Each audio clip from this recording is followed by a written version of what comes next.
How angry, again, do you have to be to inject your own kids with a substance where you're not absolutely sure the risk calculus works in your favor? How angry do you have to be? Here's Dr. McCullough talking about how maybe we need a little bit of long-term research before we start recommending this for kids. Left doesn't care. They'll do it anyway. Check this out.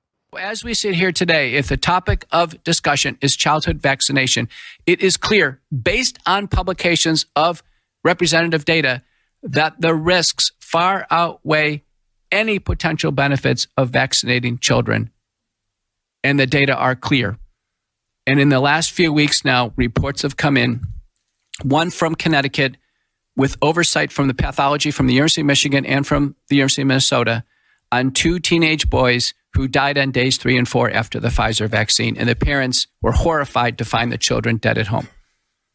Autopsies were performed, and the conclusion was crystal clear. The vaccines caused the death with massive heart inflammation and evidence of superimposed catecholamine injury on the heart.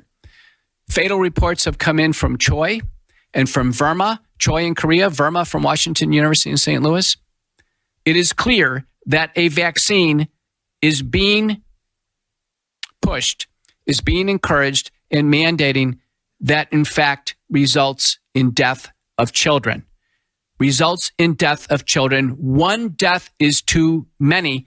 As I've shared with you, in millions of children receiving the vaccine, they don't die of COVID-19 respiratory illness, but in fact, they die of the vaccine. How angry do you have to be to ignore that?